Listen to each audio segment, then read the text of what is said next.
A Zen master was asked, "What would you do if you knew you'd die tomorrow?" He smiled and said, "I'd wash my bowl." Most people spend their entire lives waiting for the perfect moment to truly live. But here's the truth nobody tells you. You're already dying. Right now. Every breath you take is one breath closer to your last. So why are you still waiting? Today, I'm going to show you exactly how ancient Zen wisdom can transform the way you experience every single moment of your life. Not tomorrow. Not when things get better. Today.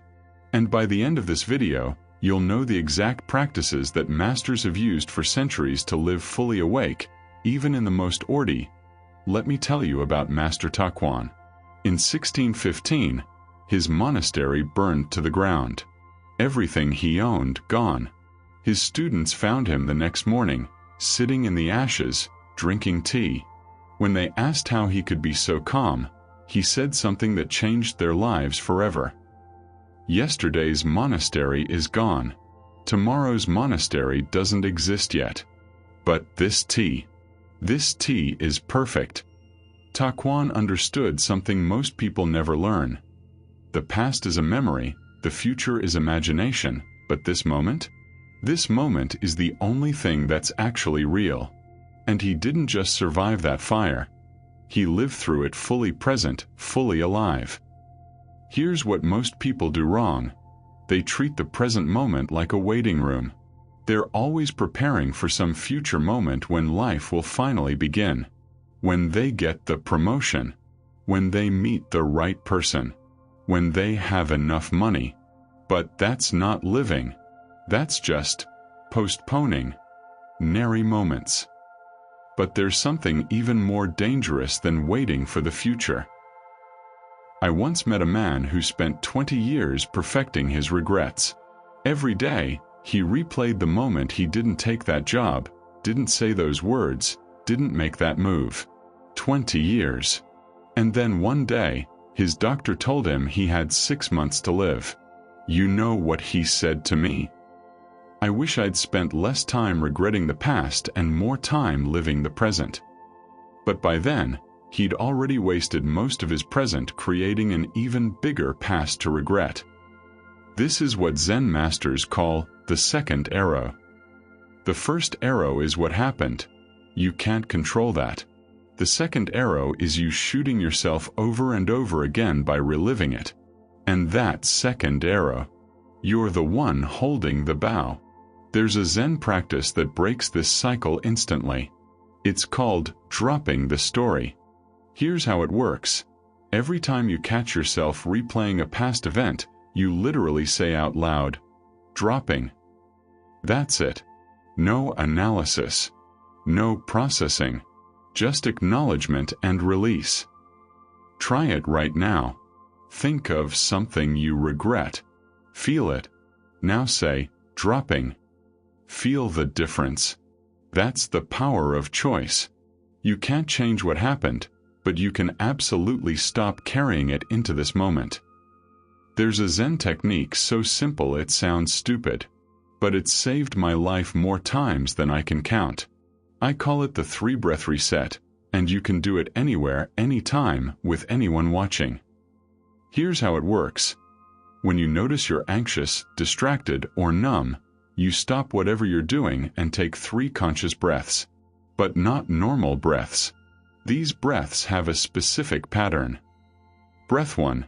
Notice what you can see right now. Really see it. The colors, the shapes, the light. Breath 2. Notice what you can hear right now.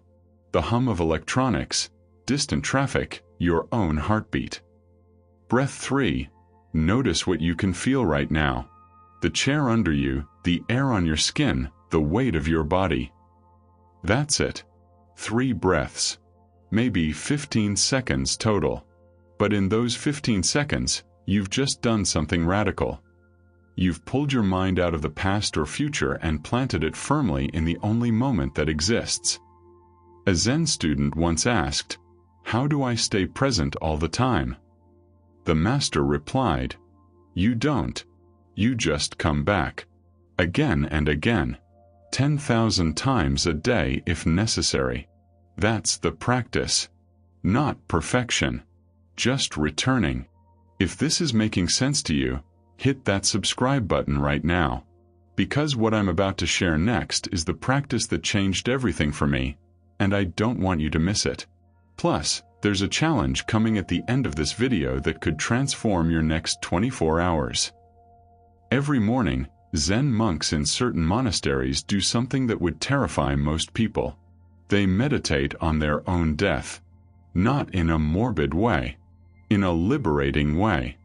Here's the meditation. You close your eyes and imagine this is your last day alive. Not in some distant future, today. Really feel it. Then you ask yourself, if this were true, what would I do differently right now? Who would I call? What would I say? What would I finally stop putting off? When I started this practice 5 years ago, the answers shocked me. I realized I was angry at my brother over something that didn't matter. I was avoiding a difficult conversation with my partner. I was postponing writing something I deeply cared about. So I made the calls, had the conversation, wrote the thing, and something shifted. Not because I was actually dying, but because I stopped acting like I had unlimited time to fix things later. The Buddha said, "The trouble is, you think you have time." That's the illusion we all live under. We treat time like it's infinite, like there's always tomorrow to do the meaningful things. But Master Dogen said it differently. Firewood becomes ash. Ash never returns to firewood. Once this moment passes, it's gone forever. You can't get it back. You can't do it over. So the question isn't, what would I do if I were dying?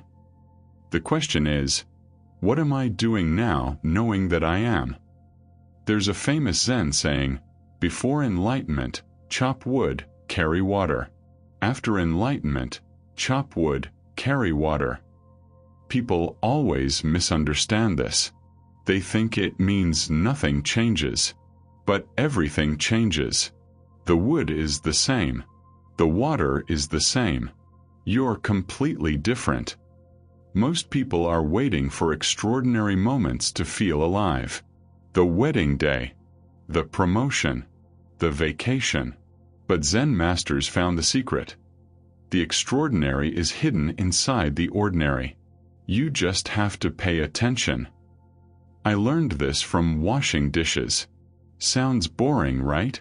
But a Zen teacher once told me, when you wash the dishes, just wash the dishes. Not thinking about what's next. Not listening to a podcast. Not planning tomorrow.